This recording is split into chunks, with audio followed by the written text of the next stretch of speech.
ఎన్నికల్లో ఇచ్చిన హామీ ప్రకారం వికలాంగులు మరియు ఇతర పెన్షన్లకు పింఛన్లు పెంచాలని డిమాండ్ చేస్తూ రాష్ట్ర వికలాంగుల హక్కుల పోరాట సమితి ఆధ్వర్యంలో సైదాబాద్ మండల తహసీల్దార్ కార్యాలయం ముందు ధర్నా నిర్వహించారు। ఈ కార్యక్రమానికి జాతీయ కోర్ కమిటీ వైఎస్ చైర్మన్ అందే రాంబాబు నాయకత్వం వహించారు। అందే రాంబాబు మాట్లాడుతూ ముఖ్యమంత్రి ఇచ్చిన హామీ ప్రకారం వికలాంగుల పింఛన్ను తక్షణమే 6,000 రూపాయలకు మరియు చేయుత పెన్షనర్లకు, వృద్ధులు, వితంతువులు, ఒంటరి మహిళలు, నేత, గీత, బీడీ కార్మికుల పింఛన్ను 4,000 రూపాయలకు పెంచాలని డిమాండ్ చేశారు। అనంతరం డిప్యూటీ తహసీల్దార్ కు తమ డిమాండ్లతో కూడిన వినతి పత్రాన్ని అందజేశారు।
రాష్ట్ర ప్రభుత్వం మధ్యాహ్నం 3 గంటలకు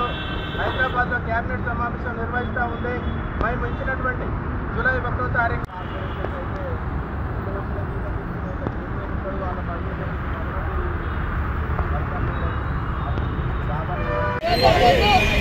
వికలాంగుల ఐక్యత,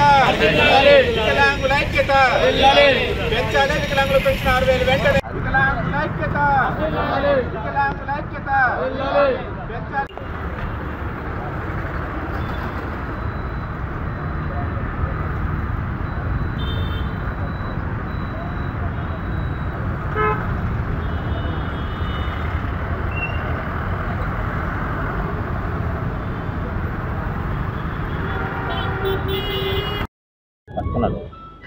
తెలంగాణ రాష్ట్ర ప్రభుత్వం రాష్ట్ర ముఖ్యమంత్రి రేవంత్ రెడ్డి నిర్లక్ష్య వైఖరిని నిరసిస్తూ ఎలక్షన్ల కంటే ముందు పిసిసి అధ్యక్షుడి హోదాలో రేవంత్ రెడ్డి గారు వికలాంగుల పెన్షన్ని 6,000 పెంచుతానని, ఇతర సామాజిక పెన్షన్లు ఎవరికైతే 4,000 రూపాయల పెన్షన్ 2,000 రూపాయల పెన్షన్ ఇస్తున్నారో వాళ్ళందరికీ కూడా 4,000 రూపాయల పెన్షన్ చేస్తానని, ఆంధ్రప్రదేశ్ ప్రభుత్వం పూర్తి వైకల్యం కలిగిన వాళ్లకు, కండర క్షీణత వాళ్ళకి ఏ విధంగానైతే 15,000 రూపాయల పెన్షన్ ఇస్తుందో 15,000 రూపాయల పెన్షన్ తెలంగాణలో ఇస్తానని, వికలాంగుల హక్కుల చట్టాన్ని సంపూర్ణంగా అమలు చేస్తానని, ఏదైతే గత 14-15 సంవత్సరాలుగా తెలంగాణ రాష్ట్రం వచ్చిన తర్వాత ఈ రాష్ట్రంలో వికలాంగుల బ్యాక్లాగ్ పోస్టు ఏదైతే ఒకటి కూడా భర్తీ చేయలేదో వికలాంగుల బ్యాక్లాగ్ పోస్టులు మొత్తం భర్తీ చేస్తానని, మహిళలకు ఏ విధంగానైతే ఉచిత రవాణా సౌకర్యం కల్పిస్తున్నారో వికలాంగులకు ఆల్రెడీ తెలంగాణ రాష్ట్రంలో 50% ఉచితం ఉన్నది, మిగతా 50% ఉచిత రవాణా సౌకర్యం కల్పిస్తానని మేనిఫెస్టోలో పెట్టి